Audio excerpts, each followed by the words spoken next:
आखिरी दिन में महाराजगंज आया हूँ। मुझे पूरा भरोसा इस बार बदलाव होना है। वीरेंद्र चौधरी की ऐतिहासिक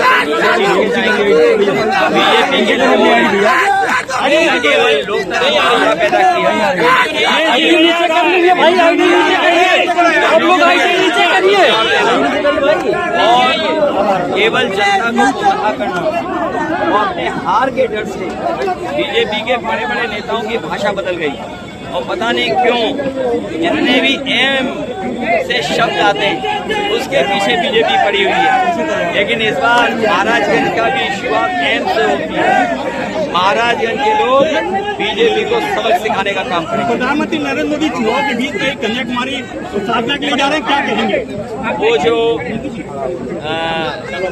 जा रहे हैं बाद में हारने के बाद किसी को दोष देना पड़ेगा ना, तो कहेंगे कि कहीं ना कहीं उनकी पूजा में थोड़ी कमी रह गई थी। इस बार परिणाम इंडिया गठबंधन के पक्ष में आने वाला है। क्या काउंटडाउन शुरू हो गया है। वो लोग क्या कहते थे इस चुनाव में, कभी मीट की बात की, कभी मच्छी की बात की, कभी मुजरे की बात की और अब सुनने में आया कि महात्मा गांधी जी की बात कर रहे हैं। ये जितने शब्द इन्होंने बोले हैं ये सब एम से शुरू होते हैं, मां से शुरू होते हैं। लेकिन ये एम शब्द के पीछे तो पड़े हैं, लेकिन मैं देख रहा हूं इस बार एम से महाराजगंज भी है, मां से महाराजगंज भी है।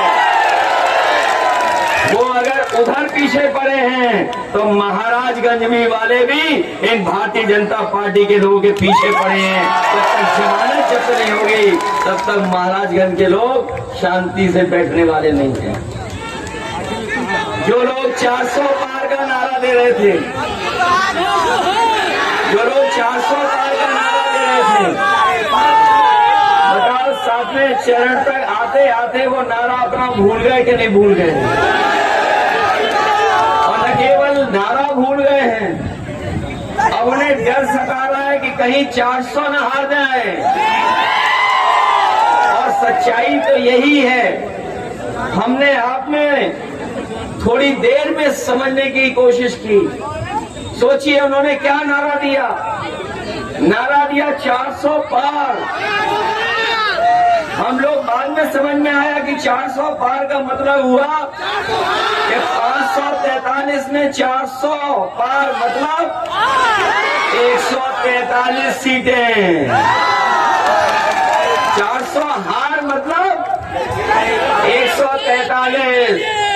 और सच्चाई तो ये है कि जनता का गुस्सा 7वें आसमान पे पहुंच गया है और 140 करोड़ की जनता इनको 140 सीटों के लिए तरसा देंगे। और सुना है कि अब वो दूर कहीं चले गए हैं। सुना है परिणाम आने से पहले ही दूर चले गए हैं, कहीं तपस्या के लिए दूर चले गए हैं। क्योंकि उन्हें भी तो कहना है आखिरी में जब परिणाम नहीं आएगा कि हमारी तपस्या में कुछ कमी रह गई थी। इसलिए साथियों मैं आपसे निवेदन और अपील करने आया हूँ। लग रहा है कि अभी से ही ये खुशी मनाने लगे और मुझे जनता का समर्थन तो दिख ही रहा है, लेकिन हमें अपने प्रेस के साथियों का भी समर्थन लग रहा है। इसका मतलब ये हुआ कि महाराजगंज इस बार पलटने जा रहा है, बदलने जा रहा है, वीरेंद्र चौधरी जी को जिताने जा रहा है। जहां हमारे किसान के सामने संकट पैदा किया, वही हमारे नौजवान जानते होंगे कि बड़ी मेहनत के साथ इन्होंने तैयारी की। अग्नि में व्यवस्था खत्म होगी, बल्कि आप जानते होंगे, सब लोगों ने बताया होगा मन से कि 30 लाख सरकारी नौकरियां खाली पड़ी हैं। जो इस सरकार ने जानबूझ करके नहीं भरी। ये जानते थे कि अगर भरेंगे तो नौकरी मिल जाएगी, लेकिन हमारे नौजवानों को नौकरी नहीं दी। 30 लाख नौकरी अभी भी खाली हैं। हम अपने नौजवानों को भरोसा दिला के जा रहे हैं, आप तैयारी करिए, सरकार बनते ही 300 लाख नौकरियां आपको दे करके देने का काम करेंगे। इसलिए मदद करिए। आप सबको बताओ, मदद करोगे कि नहीं करोगे? हम अपने खाकी वर्दी पहनने वालों को भी सावधान करने आए हैं। अभी तो फौज की नौकरी हुई है 4 साल की। ये अगर बीजेपी वाले दोबारा आ गए तो खाकी वर्दी वालों की भी नौकरी 3 साल की हो जाएगी। ये जब मैं कहता हूँ तो यही हमारे खाकी वर्दी पहनने वाले भाई लोग प्रेस से सवाल करवाते हैं कि बताओ कैसे हो सकता है ये। तब मैं प्रेस के लोगों को जवाब देता हूँ कि बताओ, आपको क्या पता था कि बैंकें बिक जाएंगी? क्या आपको पता था कि रेलवे स्टेशन बिक जाएंगे? क्या आपको पता था कि हवाई अड्डे बिक जाएंगे? क्या आपको पता था कि सरकारी नौकरियां संविदा पर आउटसोर्स में चली जाएंगी? क्या आपको पता था जीएसटी लागू करके आपको महंगाई का सामना करना पड़ेगा? क्या आपको पता था कि आधी रात नोटबंदी हो जाएगी? जब आपको नहीं पता था तो हो सकता है भारतीय जनता पार्टी की सरकार आए तो फौज की तरह, अग्निवीर की तरह हमारे खाकी वर्दी पहनने वालों की भी नौकरी ये 3 साल की कर दें। इन्हें सावधान हो कि नहीं हो? सावधान हो कि नहीं हो आप लोग? मैं आपसे सावधान भी करने आया हूँ, वहीं आपको याद दिलाने आया हूँ। बताओ, बोरी की चोरी हो गई कि नहीं हो गई? पहले 5 किलो की हुई, फिर 5 किलो की हुई।